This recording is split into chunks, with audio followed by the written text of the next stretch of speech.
이에 다리오 왕이 조서를 내려 문서 창고 곧 바벨론에 보물을 쌓아둔 보물 정각에서 조사하게 하여 메대도 앙메다 궁성에서 한 두루마리를 찾았으니 거기에 기록하였으되 고레스 왕 원년에 조서를 내려 이르기를 예루살렘에 있는 하나님의 성전에 대하여 이르노니 이 성전 곧 제사 드리는 처소를 건축하되 지대를 견고히 쌓고 그 성전의 높이는 60규빗으로 너비도 60규빗으로 하고 큰 돌 3켜에 새 나무 1켜를 놓으라. 그 경비는 다 왕실에서 내리라. 또 느부갓네살이 예루살렘 성전에서 탈취하여 바벨론으로 옮겼던 하나님의 성전 금, 은 그릇들을 돌려보내어 예루살렘 성전에 가져다가 하나님의 성전 안 각기 제자리에 둘지니라 하였더라.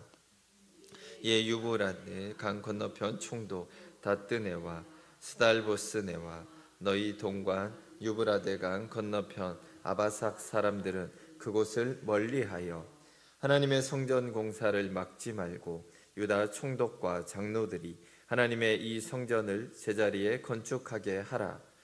내가 또 조서를 내려서 하나님의 이 성전을 건축함에 대하여 너희가 유다 사람의 장로들에게 행할 것을 알리노니 왕의 재산 곧 유브라데 강 건너편에서 거둔 세금 중에서 그 경비를 이 사람들에게 끊임없이 주어 그들로 멈추지 않게 하라.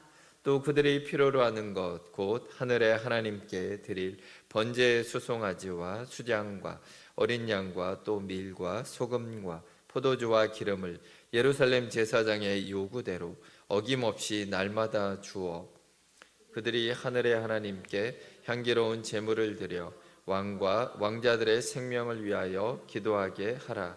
내가 또 명령을 내리노니 누구를 막론하고 이 명령을 변조하면 그의 집에서 들보를 빼내고 그를 그 위에 메어 달게 하고 그의 집은 이로 말미암아 거름더미가 되게 하라.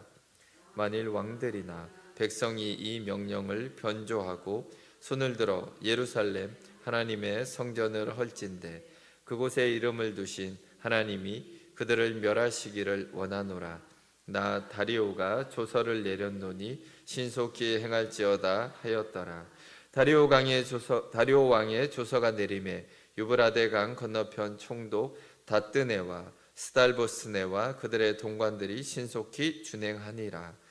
유다 사람의 장로들이 선지자 학개와 이또의 손자 스가랴의 권면을 따랐으므로 성전 건축하는 일이 형통한지라. 이스라엘 하나님의 명령과 바사왕 고레스와 다리오와 아닥사스다의 조서를 따라 성전을 건축하며 일을 끝내되 다리오 왕 제6년 아달월 3일에 성전 일을 끝내니라.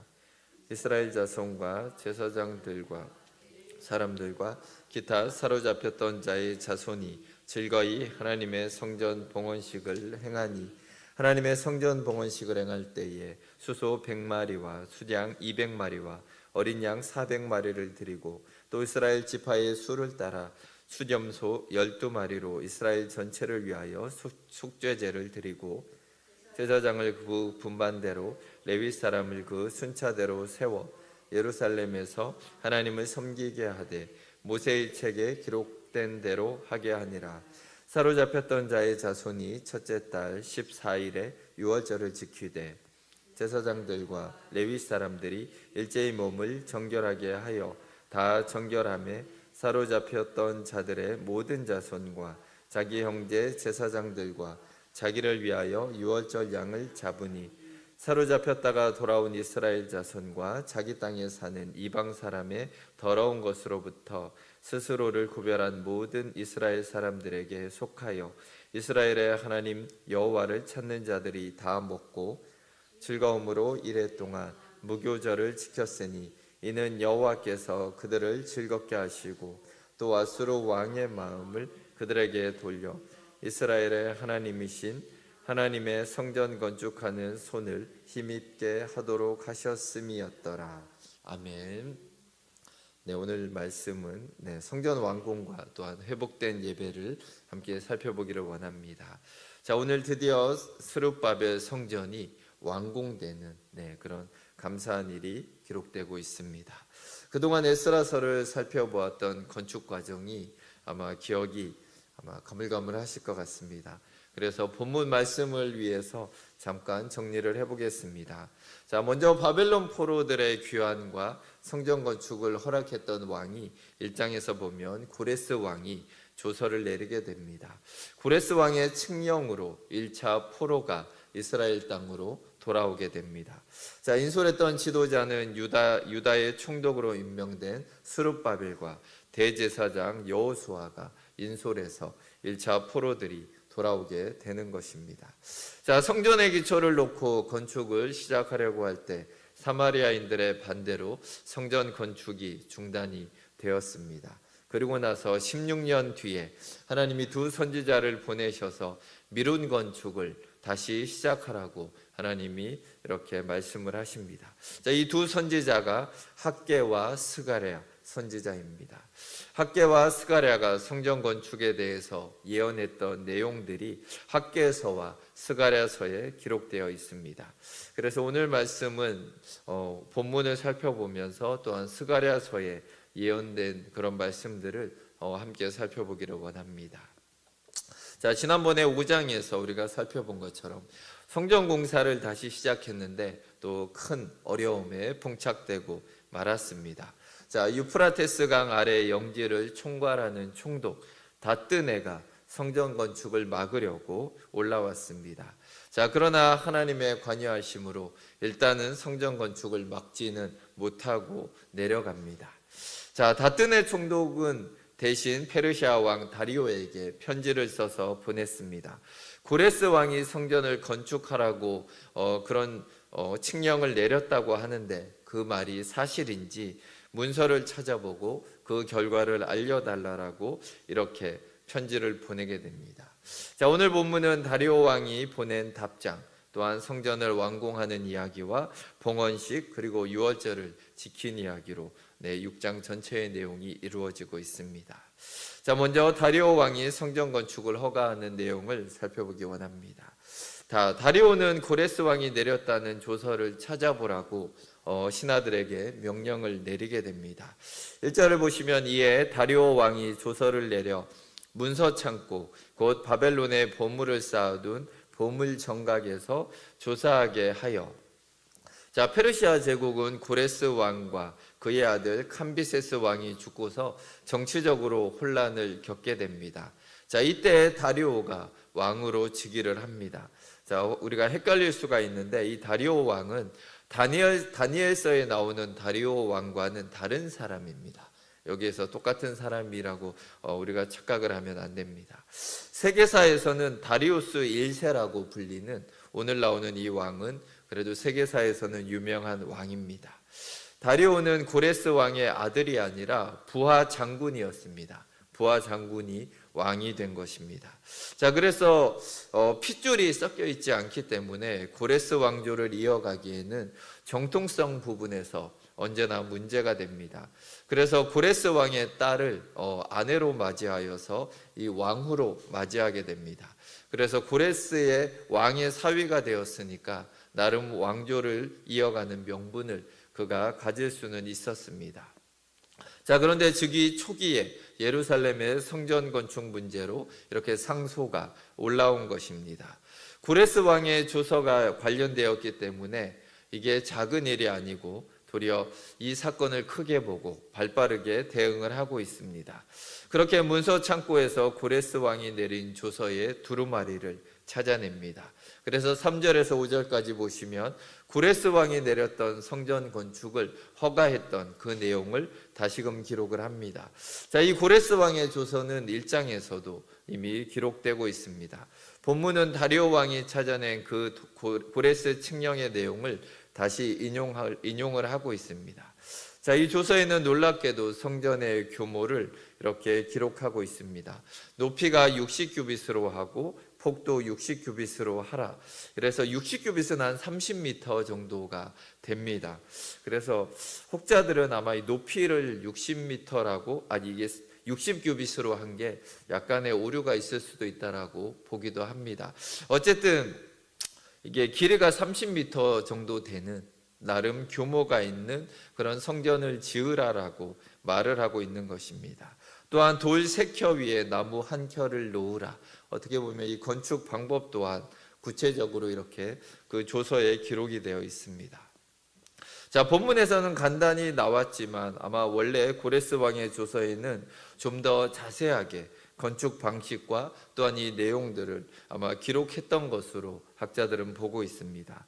고레스가 솔로몬 성전 양식을 잘 아는 이스라엘 제사장들에게 자문을 구해서 솔로몬 성전의 모습대로 가능하면 재건을 할 수 있도록 아마 도움을 주었을 것으로 보입니다.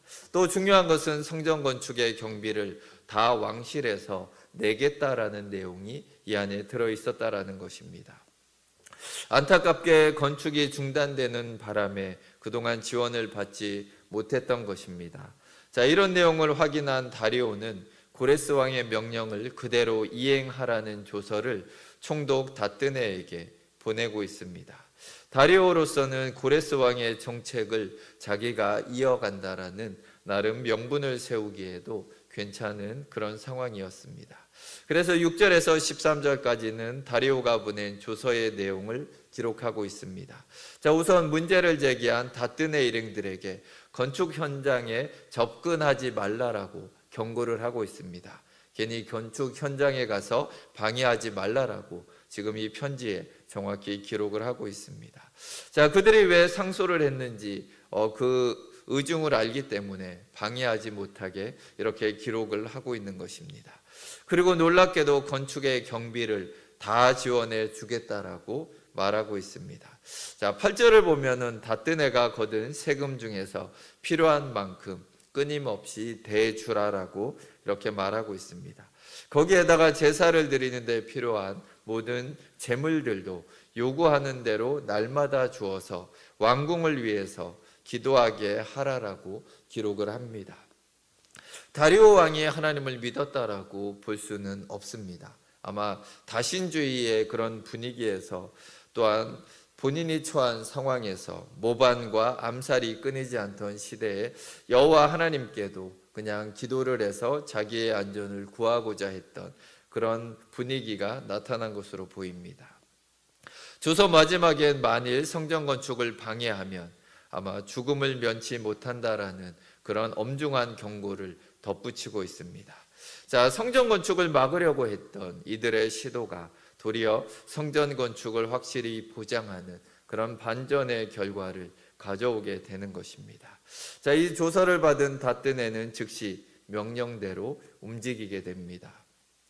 자, 다리오 왕의 조서가 오기까지 유대인들의 마음은 어땠을까? 한번 우리가 살펴보기 원합니다. 조서가 내려오기까지 유다인들은 아마 노심초사했을 것입니다. 선지자를 통해서 다시 우리에게 말씀을 주셨는데 그 성전 건축이 또다시 중단될 것 같은 위기에 이들은 처해 있습니다. 또 짓다가 멈춘다라면 정말 이게 하나님의 뜻이 맞는가? 이들 안에 의혹이 들 수가 있는 것입니다. 자, 이 사람들이 뭐에 홀려서 그냥 로봇처럼 기계적으로 그냥 공사를 하고 있는 것이 아닙니다. 자, 성령님께서 때로는 특별한 믿음을 우리에게 주실 때가 있습니다. 하지만 보통은 올바른 결정을 위해서 그냥 약간의 감동을 주시면서 우리에게 도전을 주시는 것이 보통입니다. 그러니까 우리 신앙의 감정이 항상 꼭 오순절의 다락방처럼 무슨 성령 충만해서 살아가는 것이 아니다라는 것입니다. 우리의 인간적인 생각과 또한 믿음의 선택 사이에서 언제나 팽팽한 긴장감이 우리 하루하루의 삶 속에는 있는 것입니다. 그래서 하루는 하나님을 잘 믿다가도 또 한순간에 시험이 오고 어려움이 닥치면 실망감이 들고 또한 인간적인 생각이 우리 안에 들게 되는 것입니다. 자, 우리가 항상 예수님을 따르는 쪽을 선택할 수 있으려면 하나님의 말씀과 또한 기도로 우리의 의지와 믿음을 강화시키며 살아가는 것이 필요합니다. 당시 사람들의 낙담한 분위기를 짐작할 수 있는 내용이 스가랴서를 보면 우리가 알 수가 있습니다. 스가랴 선지자는 건축 중단의 위기 앞에서 불안해하는 유대인들에게 이렇게 다시 말씀을 전합니다. 스가랴 4장 8절과 9절에는 여호와의 말씀이 또 내게 임하여 이르시되 스룹바벨의 손이 이 성전의 기초를 놓았은즉 그의 손이 또한 그 일을 마치리라 하셨나니. 자, 다시 얘기하면 하나님이 시작하신 일이니 반드시 건축이 완공될 것이다라는 확실한 말씀을 지금 백성들에게 다시금 전해주고 있다라는 것입니다. 자, 그 말씀을 듣고 힘을 얻은 유다 장로들은 건축 허가가 떨어지기만을 기다리고 있었을 것입니다. 자, 그러나 하나님은 그들의 기대보다 훨씬 더 큰 것을, 놀라운 선물을 이들에게 주시는 것입니다. 자, 지금도 교회를 건축하는 것은 쉬운 일이 아닙니다. 교회를 건축하다가 시험에 든 교회들이 많이 있고 도리어 부도가 나서 교회가 없어진 그런 상황도 많이 있습니다. 귀한한 공동체가 부담하기에 성전을 건축하는 비용은 결코 만만치 않은 것입니다. 그런데 건축 비용 전체를 지원을 받게 된 것입니다. 또한 다리오 왕의 건축 허가서를 다시 받았기 때문에 이제 그 누구도 성전을 건축하는 것을 방해할 수 없게 된 것입니다. 또한 성전 예배가 시작이 되며 매일 아침 저녁으로 매일 드려야 하는 제사의 제물을 누가 계속 부담할 수 있는지, 이런 부담도 이들에게 있었을 텐데 어린 양을 매일 2마리씩 율법에서는 드리라고 기록하고 있습니다. 자, 그런데 이들을 지원할 왕도 없고 성전의 재정도 준비되지 않은 그런 좀 상황이었습니다. 그런데 이 모든 문제가 한 번에 다 해결이 된 것입니다. 재물의 비용까지 모두 다 이 나라에서 결국은 주겠다라고 그런 확답을 받은 것입니다. 자, 우리가 기도했을 때 언제나 이런 응답을 우리가 받는다라면 얼마나 좋겠습니까? 우리가 구한 것보다 넘치도록 부어주시는 하나님의 은혜가 매번 있다면 좋지만 또 그렇지는 않습니다. 그러나 우리에게도 종종 하나님은 이렇게 인도해 주실 것입니다. 구한 것보다 더 좋은 걸 주시고 또한 넘치도록 부어주실 것입니다. 하나님이 다리오 왕을 감동시켜서 이런 지원을 약속하게 하신 것은 그만큼 귀한 공동체의 삶이 힘들었기 때문입니다. 나무를 해와야 하고 또한 돌을 떠서 들고 오는 모든 일들이 중노동입니다. 건축을 위해서 이들은 각자의 생업을 뒤로하고 예루살렘에 와서 이 일에 집중을 해야 하는 것입니다. 자, 순번제로 한다고 해도 상당 시간 보수 없이 이 노역을 그들이 감당을 해야 하는 것입니다. 성전 재건이 버거운 상황에서 하나님의 명령을 듣고 그래도 귀한 자들이 순종하며 이 모든 것을 하고 있었을 것입니다. 하나님을 섬기는 신앙은 너무나 복되고 소중하지만 때로는 우리가 주님을 섬기는 것이 우리의 모든 힘을 들여야 할 것처럼 어려운 상황도 있다라는 것입니다. 때로는 힘에 부쳐서 쉬고 싶은 마음이 들 때도 있고 한 발 물러서고 싶은 그런 마음이 들 때도 있습니다. 자, 하나님은 그런 우리를 그냥 보고만 계시지 않으십니다. 그렇지 않다라는 것을 오늘 말씀 가운데 또한 우리에게 보여주고 계시는 것입니다. 다리오 왕의 이 조서를 통해서 하나님이 얼마나 우리들의 상황을 아시고 또한 그들의 상황에 답을 주시는지 우리는 보게 됩니다. 자, 또한 스가랴 선지자를 통해서 귀한 자들이 받을 축복을 보장해 주십니다. 스가랴 8장 11절을 보시면 만군의 여호와의 말씀이니라 이제는 내가 이 남은 백성을 대하기를 옛날과 같이 아니할 것인즉 곧 평강의 씨앗을 얻을 것이라 포도나무가 열매를 맺으며 땅이 산물을 내며 하늘은 이슬을 내리리니 내가 이 남은 백성으로 이 모든 것을 누리게 하리라. 자, 우리가 하나님을 섬기기 위해 애를 쓰지만 하나님은 우리의 수고보다 그 이상의 은혜와 복을 주신다라는 것을 우리가 기억하기 원합니다. 하나님이 아니라면 우리의 삶이 지금처럼 질서 있고 깨끗하고 안전하며 또한 평안하지는 않을 것입니다. 우리가 하나님을 잘 섬기고 예수님의 뒤를 따르는 것, 그 자체가 우리의 영광이라는 것을 기억해야 합니다. 그러나 이 땅을 살아가는 우리의 형편을 하나님은 결코 방관하지 않으신다라는 것입니다. 자, 예수님을 따르는 것은 우리가 성전이 되어가는 과정이고 또한 성전을 짓는 것과 비슷합니다. 그 과정에서 포로 귀한 자들이 만났던 수많은 어려움과 방해들을 우리는 기억해야 합니다. 그러나 우리가 깨어서 믿음을 계속해서 지켜나간다면 오늘 다리오 왕의 조서를 내리신 것처럼 하나님은 언제나 우리를 도우시며 인도하여 주실 것입니다. 자, 이제 성전을 완성하고 봉헌하는 내용을 살펴봅니다. 15절을 보시면 다리오 왕 제6년에 성전 건축을 다시 시작한 뒤 4년 반 만에 성전이 완공되는 것입니다. 4년 공사는 결코 짧은 시간이 아닙니다. 일이 진행되는 중에도 당연히 수많은 갈등과 어려움들이 있었을 것입니다. 그 모든 문제들을 어떻게 이겨내고 성전을 완공했는지 14절을 보면 우리가 짐작을 할 수 있습니다. 유다 사람의 장로들이 학개와 스가랴의 권면을 따랐으므로, 자, 여기서 권면이라는 단어는 계시, 예언이라는 단어와 같습니다. 자, 하나님의 계시의 말씀을 계속해서 들으면서 그들이 믿음으로 성전을 건축할 수가 있었다라는 것입니다. 자, 유다인들이 필사적으로 성전을 짓고 있었지만 당시의 제국의 왕들이 지은 거대한 건축들에 비하면은 너무나 보잘것없는 그런 모습이었습니다. 또한 옛날에 안팎을 금으로 둘러쌌던 솔로몬의 성전에 비하면 지금 짓고 있는 이 성전은 초라하기 짝이 없다라는 것입니다. 때로는 우리가 하는 일이 초라해 보일 때가 있습니다. 세상 사람들보다 우리가 하는 일이 별 볼 일 없이 느껴질 때 사실 우리 안에 의욕이 생기지 않는다라는 것입니다. 또한 이들은 성전은 이렇게 세우고 있지만 성전 안에 모실 언약궤도 없는 그런 상황입니다. 나라도 없는데 성전만 짓고 있네, 이런 생각이 들 수도 있는 것입니다.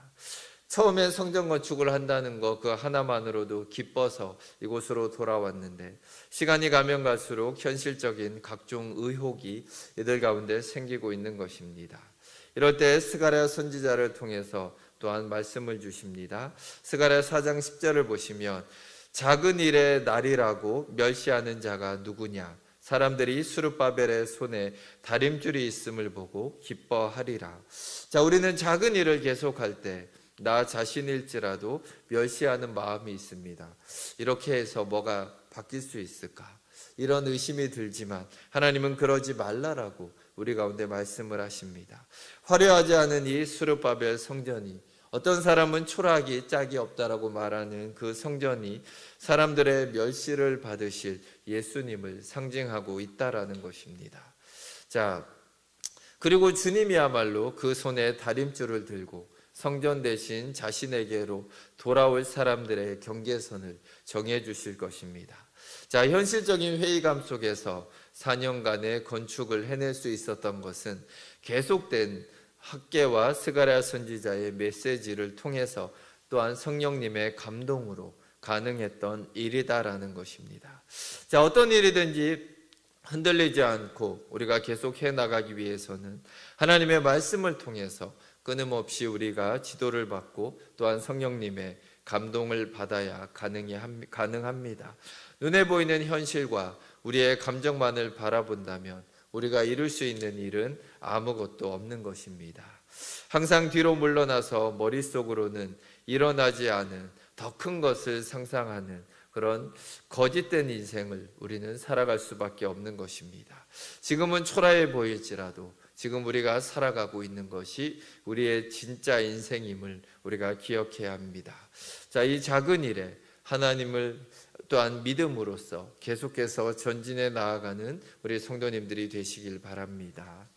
자, 이제 성전 봉헌식을 드리게 됩니다. 16절을 보시면 이스라엘 자손과 제사장들과 레위 사람들과 기타 사로잡혔던 자의 자손이 즐거이 하나님의 성전 봉헌식을 행하니. 자, 20년 동안 이들이 소원했던 성전을 재건하고 이제 봉헌식을 할 때 이들 가운데 얼마나 기쁨이 넘쳤겠습니까? 성전을 세운다라는 것은 이 땅에 하나님의 보좌를 준비하는 것입니다. 자, 내 마음속에 하나님의 보좌를 만들고 하나님의 통치를 인정하는 것입니다. 또한 성전에서 하나님을 섬기기 위해서 속죄의 제물을 드려 죄를 용서받을 수 있게 되는 것입니다. 자, 속죄할 제물을 바쳤으니 하나님의 백성으로 평안히 복을 누리게 된다라는 것입니다. 자, 왜냐하면 죄, 속죄의 제물, 용서와 축복이라는 관계를 하나님이 지정하셨기 때문입니다. 그래서 하나님 앞에 봉헌식을 하며 속죄제를 드리고 있는 것입니다. 17절을 보시면 또 이스라엘 지파의 수를 따라 수렴소 12마리로 이스라엘 전체를 위하여 속죄제를 드리고, 자, 그러나 언제까지 이들이 죄를 지을 때마다 죄물을 바치라는 게 하나님의 뜻과 계획은 아니다라는 것입니다. 이로부터 400여 년이 지난 후에 예수님이 오셔서 단번에 모든 죄를 사하는 제물이 되신 것입니다. 히브리서 10장 17절에서 19절을 보시면 또 그들의 죄와 그들의 불법을 내가 다시 기억하지 아니하리라 하셨으니 이것들을 사하셨은즉 다시 죄를 위하여 제사 드릴 것이 없느니라. 그러므로 형제들아 우리가 예수의 피를 힘입어 성소에 들어갈 담력을 얻었나니 항상 예수님의 대속의 피를 의지하고 아버지 앞에 나가 은혜와 복을 얻는 모두가 되시기를 축복드립니다. 자, 이제 재건된 성전에서 첫 번째 절기인 유월절을 지키게 됩니다. 자, 유월절이 무슨 날인지 여러분 기억하시죠? 이스라엘 백성들이 애굽의 종살이에서 해방된 날입니다. 자, 유월절 양을 잡아서 집집마다 문에다가 바른 다음에 애굽의 장자들은 모두 죽고 바로가 이스라엘 백성들을 나가라라고 풀어주게 되는 것입니다. 300년 동안의 노예 생활이 끝나고 자유인이 된 것을 감사하며 유월절을 지키게 된 것입니다. 자, 지금 성전 봉헌식을 마치고 그 유월절을 이들이 지키고 있습니다. 자, 그런데 지금 지키는 이 유월절은 본래의 그 해방의 의미를 가지고 있지 않다라는 것입니다. 지금 이들은 자유인이 아닙니다. 여전히 지금 이 어떤 속국의 신분으로 살아가고 있습니다. 이들은 주권도 없습니다. 또한 자신들의 왕도 없고 자신들의 땅도 자기들의 땅이 아닌 그런 상황입니다. 여전히 포로의 자손들로 자기들은 지금 유월절에 예배를 지금 드리고 있는 것입니다. 그런 이들은 유월절을 지키면서 어떤 마음을 가졌을까 생각해 봅니다. 그들은 아마 다시 하나님이 그들에게 해방을 주시도록 진정한 자유를 주시기를 간절히 기도했을 것입니다. 선지자들은 다윗의 자손인 왕이 오셔서 평강으로 그들을 영원히 다스릴 것이다라고 계속해서 예언을 했습니다. 자, 이들은 마음속으로 더욱더 간절히 그날을 소망하게 됩니다. 자, 우리의 메시아가 와서 우리를 구원해주고 우리를 진정으로 해방해줄 그날을, 지금 우리는 이렇게 식민지 삶을 살고 있지만 그날이 올 것이다라는 것이 이 명절 때마다 드리는 예배가 그들의 마음을 더욱더 강화시켰을 것입니다. 예수님이 유월절 양이 되고 나서야 죄와 사망의 종되었던 그들을 완벽하게 해방시켜 주시고 구원시켜 주신 것입니다. 예수님을 구주로 확신하고 나서야 비로소 죄와 사망의 두려움으로부터 벗어나게 되는 것입니다. 자, 모든 구약 성경은 이렇게 예수님의 대속의 구원을 설명하며 우리 가운데 알려주고 있는 것입니다. 스가랴서를 보아도 성전 건축으로 시작된 예언이 결국은 메시아에 대한 예언으로 연결이 됩니다. 스가랴서 9장 9절을 보시면 시온에 따라 크게 기뻐할지어다, 예루살렘에 따라 즐거이 부를지어다.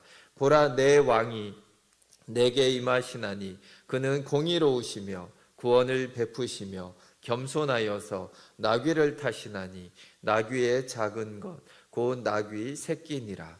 자, 우리는 알고 있습니다. 이 예언이 누구를 상징하고 있는지 알고 있습니다. 바로 예수 그리스도가 이 땅에 오셔서 나귀를 타고 예루살렘으로 입성했던 그 사건을 이미 스가랴서에서 기록하고 예언하고 있는 것입니다. 자, 만일 구약 성경이 없이 예수님이 오셔서 그냥 나귀를 타고 예루살렘으로 올라갔다라면 그 누구도 예수님이 우리의 대속자고 구원자라는 것을 깨달을 수가 없다라는 것입니다. 때로는 에스라서가 어렵게 느껴질 수도 있지만 이렇게 우리가 배우고 나면은 성경을 더 넓게 볼 수 있는 눈이 열리게 되는 것입니다. 그리고 결과적으로 예수님에 대한 믿음이 또한 우리의 마음속에 더욱더 굳세게 될 것입니다. 자, 오늘 이스라엘에 드디어 성전이 세워지는 것을 살펴보았습니다. 그것이 어떤 의미가 있는 것입니까? 그냥 기념비처럼 지어놓으라는 것이 아닙니다. 영혼의 보좌에 하나님을 모시고 구원의 기쁨을 우리가 누려야 한다라는 것입니다. 또한 스가랴서에서 성전을 짓는 유다인들에게 하나님은 이렇게 말씀을 하십니다. 스가랴서 8장 16절과 17절을 보시면 너희가 행할 일은 이러하니라. 너희는 이웃과 더불어 진리를 말하며 너희 성문에서 진실하고 화평한 재판을 베풀고 마음에 서로 해하기를 도모하지 말며 거짓 맹세를 좋아하지 말라. 이 모든 일은 내가 미워하는 것이니라. 여호와의 말이니라. 자, 예수님은 우리에게 내 이웃을 내 몸과 같이 사랑하라라고 말씀하셨습니다. 자, 우리의 창조주이고 구원자이신 하나님을 우리는 잘 경외하고 또한 이웃과 더불어 사랑하며 또한 그들과 함께 살아가는 것이 하나님이 우리를 이곳에 남겨주시고 우리를 구원하여 주신 이유다라는 것을 우리는 기억해야 합니다. 자, 우리는 참 성전이신 예수님을 모시고 하루하루를 살아갑니다. 우리는 하나님을 기억해야 합니다. 또한 교회에서 함께하는 성도님들을 기억해야 합니다. 또한 이 세상에서 아직까지도 하나님을 모르고 생명 없이 살아가는 사람들을 기억해야 합니다. 언제나 하나님을 사랑하며 또한 주변에 있는 사람들을 또한 사랑하며 섬기는 것, 이것이 우리가 이 땅을 살아가는 이유이고 또한 참 성전이신 예수님과 함께 동행하는 이유다라는 것을 기억해야 합니다. 그렇게 하나님을 사랑하며 또한 이웃을 사랑하는 동작중앙교회 성도님들이 되시길 주의 이름으로 축원드립니다. 함께 기도하시겠습니다.